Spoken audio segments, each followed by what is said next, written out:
राज्यसभा में हुए हंगामे का वीडियो साझा करते हुए केंद्रीय मंत्री मुख्तार अब्बास नकवी ने एक ट्वीट भी किया और ट्वीट करके लिखा कि भैया ये कौन सी पापड़ी चाट बना रहे हो। लोकतंत्र के मंदिर में इस शर्मनाक हरकत पर जरा भी शर्मिंदगी नहीं है आप लोगों को। देखो ओ बेईमानों, तुम ये काम ना करो, किसानों का नाम बदनाम ना करो।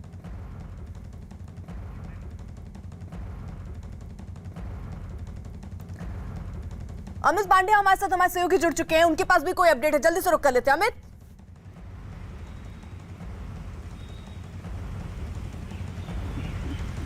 अमित आवाज पहुंच रही है आप तक? जी सवाल दोहरा।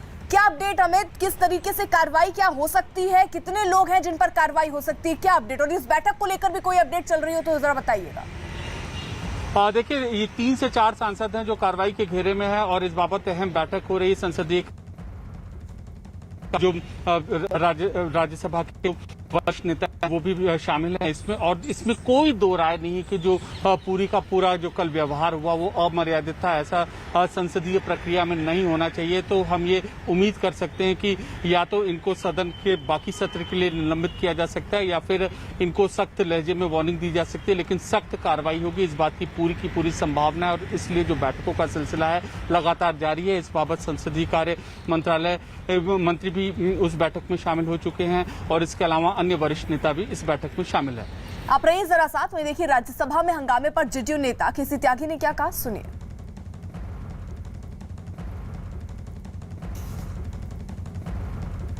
देखिए मेज पे चढ़ कर के और पुस्तक फेंकना, बिल फाड़ना ये स्वस्थ संसदीय परंपरा के हिस्से नहीं। किसान संगठनों और सरकार को वार्ता पुनः करनी चाहिए। जो डेडलॉक बना है उससे निराशा भी पैदा होती है और गुस्सा भी पैदा होता है। ये दोनों पक्षों को समझना चाहिए। और सीधे आपको लिए चलते हैं, दोनों सदनों की फिलहाल कार्यवाही शुरू हुई है। ये दो तस्वीरें लोकसभा राज्यसभा की। श्री वीरभद्र सिंह भारत सरकार में इस्पात तथा सूक्ष्म लघु और मध्यम उद्यम मंत्रालयों के कैबिनेट मंत्री रहे। पर्यटन और नागर विमानन उपमंत्री तथा उद्योग of the House, the Secretary General and the presiding officer are seated is considered as the holy sanctum sanctorium of the House. A certain degree of sacredness is attached to this place. In our temples, devotees are allowed only up to this sanctum sanctorium and not beyond. Entering this sanctum sanctorium of the House in itself is an act of sacrilege.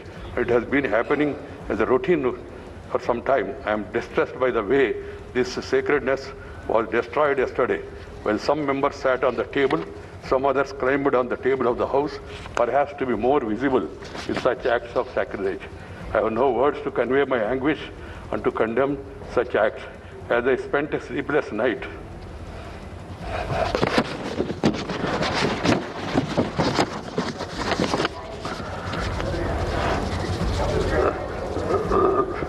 last night, I struggled to find out the provocation or reason for forcing this August House to hit such a low yesterday. A discussion on agriculture problems and solutions was listed. There can be difference of opinion and there can be a specific demand from anybody. They could have discussed it in the House, protested and voted against this thing. And you have got every right, members have got every right to demand for it withdrawal also. But it is for the government to act. You can't force the government to do this or not to do this. Different kinds are admitted by chair. Language used by the list of business is drafted in such a way that it is acceptable to all sections of the House without denting the thrust of the issue to be discussed. It happened yesterday too, and the chair has been doing it for a year.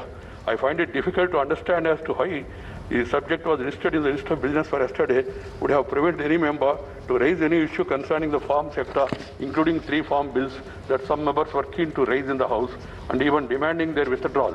Yesterday was a golden opportunity for the concerned members to have gone on record with their positions on all issues relating to the right of the farmers. But it was not to the,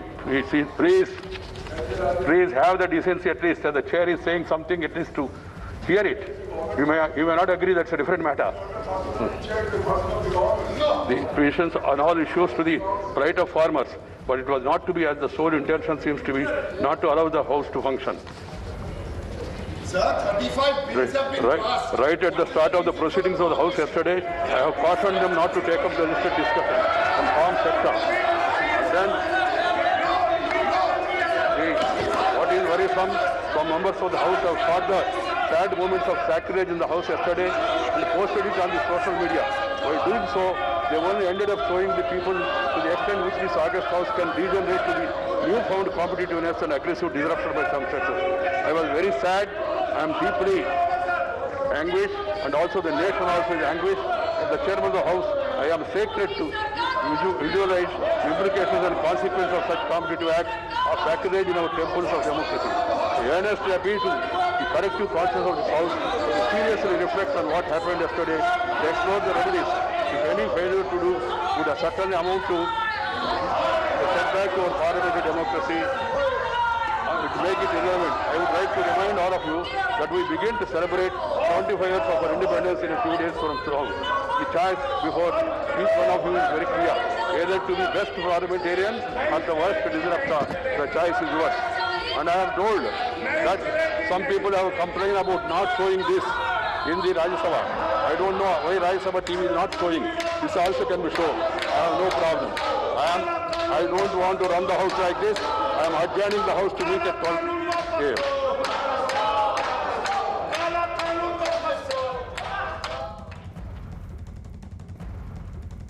प्रति आभार व्यक्त करता हूं।